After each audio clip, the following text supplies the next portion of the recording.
Tere õhtust, kallid kaasteelised! Täna me räägime siis tulevasest näljast, mida globalistid korraldavad.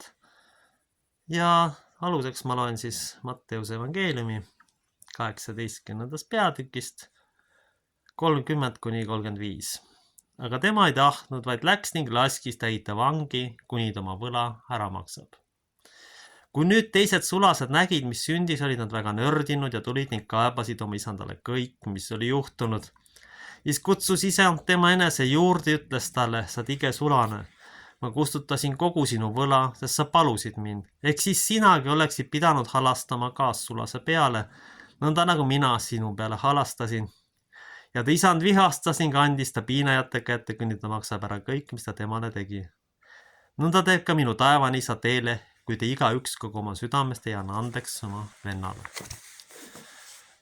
Et niisiis, praegu siis on, nagu ma ühes videos ütlesin, lahti läinud 3. maailmasõda.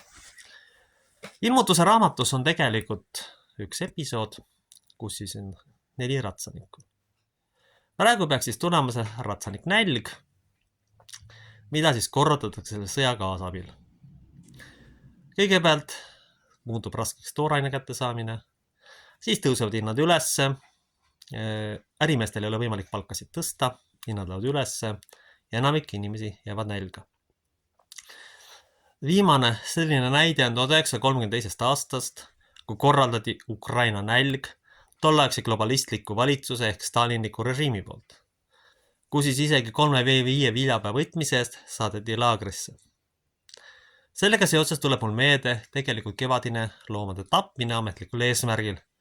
Ja minul tekkis sellel hetkel küsimus, esialgu korjutavad nad inimeste peal või loomade peal, siis tõenäoliselt mingil hetkel lähevad inimeste peale üle, sellepärast et globalismis on ikkagi niimoodi, et üks valmistab teist. 32. aastal tegelikult oli see ettevalmistus 37. aasta repressioonideks Venemaal, kus siis enamik inimesi lihtsalt likvideeriti kaebuse peale. Praegusel juhul on võimalik, et need inimesed, kes globalistliku õudusega kaasa ei lähe, kes näiteks tulevikus mingit kiipi endale sisse ei lase lasta, tahetakse samal viisil likvideerida nagu loomad, leiutades mingi haiguse ja siis ülejäänud inimesed kasti lüües. Tuuakse ette näiteks mingi absurdse põhjenduse, et nemad põhjustavad nälga. Te ütlete, et seda ei juhtu. Aga koroona ajal mingi säästumaski kandmine, millest niikuinii bakterid läbi lähevad, kõik täitsid hirmus seda käsku ja mitte keegi peaaegu ei mõelnud oma peaga, millega meil tegelikult tegemist on. Rõhutan veel kord, kui hinnad lähevad ülesse ja palku ei tõsteta, siis tuleb nälg. Kui me nüüd kristallselgelt aus oleme, siis pooled inimesed on Eestis kindlasti alatoidetud ja näljased. Me arvestame sellega, milline on tegelikult töötuse tase. Informatsiooniks ma võin öelda veel nii palju, et Taiwan hakatakse Hiinaga sõtta kaasama. Samamoodi on siin tegemist selle sõja puhul hoopis ühe väga vana sõjaga. Kunagi pidasid Pärsia ja Iisrael omavahel sõda. Sisuliselt võtame Iraani Pärsia rolli ja Iisrael on siis juuda roll või juudiriigi roll. Lihtsalt vahe on selles, et Iisraeli toetab USA, Iraani toetab ehk Pärsiat Venemaa. Ja kõik kordub jällegi. Ei ole tõesti mitte midagi uut päikesel. Kõige rohkem kannatavad loomulikult lihtinimesed, sest nemad ei tea midagi relvakaupmeeste huvidest. Enamik inimesi tahabki normaalselt elada, oma lapsi kasvatada, oma talente realiseerida, mitte üksteist nottida suure raha eest, kui siis inimesed eenevad ajuloputuse teel on õpetatud üksteist vihkama, kus nad siis üksteist ilusati maha tapavad. Ja siin on veel üks oluline asi. Sõjahirmuga on saadud iive alla. Selle näljaga võetakse viimanegi võimalus ugri geenide ellu jäämiseks. Ma isegi ennustan seda, et kui see sõda peaks edasi kestma, võib siia tagasi tulla isegi talongi majandus. Kaupade kätte saamine muutub sõja tõttu lihtsalt niivõrd raskeks ja kalliks. Kujutage nüüd ette olukorda, kui te siia saatsite oma kauba, saate Araabia juures sõita, siis sellisel juhul praegu peaksite sõitma ümber Aafrika varsti, mis tähendab 2-3 kuulist kauba kättesaamist, olulist hinnatõusu ja paljude elementaarsete välismaa kaupade muutumist luksuskaubaks. Kui ütleme praegu saab mõnes portaalis tellida 10-20 euro, siis tõenäoliselt selle tulemusena võib selle hind tõusta 100 euroni isegi. See küll meelevadne arvestus, aga kujutage ette, et tuleb sõita 5000 kilomeetrit ringi. Mis küte seal läheb? Ja samamoodi kõik välismaa toitained lähevad meeletult kalliks. Ja ma olen päris kindel, et kohalikud globalistidele kasulikud idioodid leiavad ikka mitte mingi ettekääne hinna tõstmiseks. Eesti puhul on tegemist Euroopa kõige vaesema riigiga, selles ei ole kahtlust. Kui me võtame hinna ja palkade suhte, on see katastroofiline. Orja rahvas muidugi enamikus ei saa aru. Ja mõned inimesed on õnneks kärganud. Kõige rohkem kannatavad loomulikult lapsed ja noored. Kujutage ette, et noor inimene peab rügama metsikut ja kui ta ei ole suuteline kraadi kätte saama, siis ta tegelikult ei olegi võimalust normaalselt elada ja peretleda. See on päris õudne olukord. Ega meie ühiskond ei koosne ainult direktoritest. Aga kes siis direktoritest tööd teevad? Kes siis tegelevad nende kõikide teiste asjadega, millega ühiskond üle seisab? Muidugi on siin probleem ka selles, millise elustandardiga nõus eestlased ja millisega venelased. Ma kardan, et tegelikult venelased lepivad või kohalikud muud rahvad lepivad vähem elustandardiga. Ja kui mõni tüüp arvavad ikka lapse saamiseks on kõrgharidust ja kurat teab mida vaja andke andeks, siis nad ei tea elust midagi. Mina oleks eelistanud pigem seda, et mul oleks õde ja vend, hunnik raha, nõudmisi ja tegelikult üksindust ja nõudmiste käes kannatamist. Ja tegelikult see on ka vaimne nälg, milleni on jõutud. Kui ei ole poistel mees eeskujusid ja kui naissugu neid pidevalt terroriseerib, siis et õiged meest ei kasvu. Tsiteerin siin Erki Noolt. Neid mehi, keda teie kasvatate, Eesti naised ise ka ei tahaks. Aga kujuta ette, tuleb nüüd kriisiolukord, mida need vaesed mehed teevad, kui neil pole oskusi sellega toimetulekuks, kui geneetiliselt on kadunud otsustusvõime, nad hukkuvad lihtsalt. Sest praegune aeg on alles sissejuhatus sellele kõigele, mis toimumas on.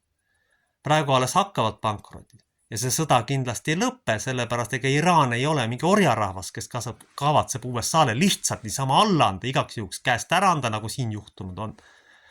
Need inimesed peatasid kunagi Rooma suurriigi.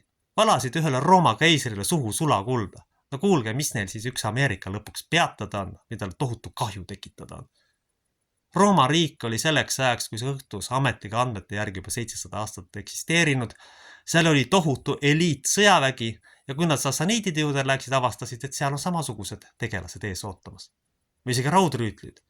Iraani puhul on 3500 aastat sõjalist traditsiooni. Ja kui te sellega sõdima hakkate, siis on kindel, et ainugi sellest piisab, et maailma majandus tasakaalust korralikult välja viia. Siin lähevad triljonid, et üldse seda sõda pidada. Ja kuna USA on ikkagi domineeriv jõud veel mõneks ajaks, siis toimub sellega häving.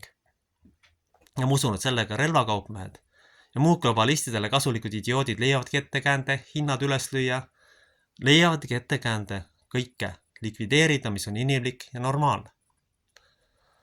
Nii et ma ei saa tulevikust eriti optimistlikku pilti maalida, aga võin kinnitada seda, et ainuke ellujäämisvõimalus on oma talentide ülesleidmine ja nende reaalne teostamine. Sellepärast, et halvimal juhul on võimalik, et näljahädast tulebki ainult oma talentide peale loota. Te kujutage nüüd ette, kui hinnad tõusevad veel paar korda ja sissetulek jääb samaks. Siis tekib üks veel oluline asi, ega orjad sellest aru ei saa, nemad panevad töötunde juurde, kuni kukuvad ja surevad. Aga sellepärast polegi siia sõda tulnud, sest kohalik rahvas lihtsalt töötab ja tülitseb ennast surnuks. See ongi nende arusaam asjadest, milleni siis lõpuks läinud on. Mul on tegelikult veel kord kahju lastest ja noortest, et millise maailma siis tegelikult me neile pärandame. Meie võimalus on muidugi seda kõike muuta kohalikul tasandil, aga maailmas praegu toimuvad sündmused lähevad täpselt eskaleerudes selleni ehk reaalse näljani. See on ka nende eesmärk, sest tegelikult ikkagi jätkub rahvastiku vähendamise programm, see ei ole mitte kuskile lõppenud. Praegu on lihtsalt asile pausile pandud, sest suudeti välja mõelda Iraani sõda või Pärsia ja Juuda sõda tegelikult, siis sellega saab jälle hunnik inimesi likvideerida. Sellega saab hinnad üles lükata ja põhjustada otseselt või kaudses mõttes nälja või ületöötamise. See on globalistlik plaan, millega siis ikkagi ilmselgelt tegeletakse rahvaarvu vähendamisega. Tegelikult on rahvaarvu vähendamise ja nälja esile kutsumisel kaudselt mõeldud ka LGBD, sest tegemist on geneetilise haigusega ikkagi paljudel juhtudel, kus põlvkondade pikkune otsustusvõimetus ja rollinihe on põhjustanud selle, et üks ei taha olla mees, kuigi ta on mees ja teine ei taha olla naine. Geenidefektid tekivad ikkagi mõttelaadi tulemusel, mitte millegi muu tulemusel. Ja sellised inimesed, kes kriisis ei suuda otsustada, paratamatult hukkuvad, sõltumata sellest, kes nad on. Sest kriisi ja näljasituatsioonis on sageli vaja võtta kiired ja otsuseid vastu ja kui te seda ei suuda, siis te hukute lihtsalt. Samamoodi on ka sõjaolukorras. Et inimesed, teil tuleb õppida mõtlema ja kiiresti otsustama, vastasel korral teil lihtsalt tulevikku ei ole. Seda peaks olema õpetanud 35 aastat kapitalismi, et seal ei ole muid valikuid. Aga me tuleb arvestada sellise tulevikuga, kus me peame leidma üles oma talendid. Sellepärast, et pidage meeles, sõda on halastamatu ja nälg on samamoodi halastamatu. Aga see protsess on käima pandud ja esile kutsutud. Kaitsku meid selles Jumal. Aamen. No.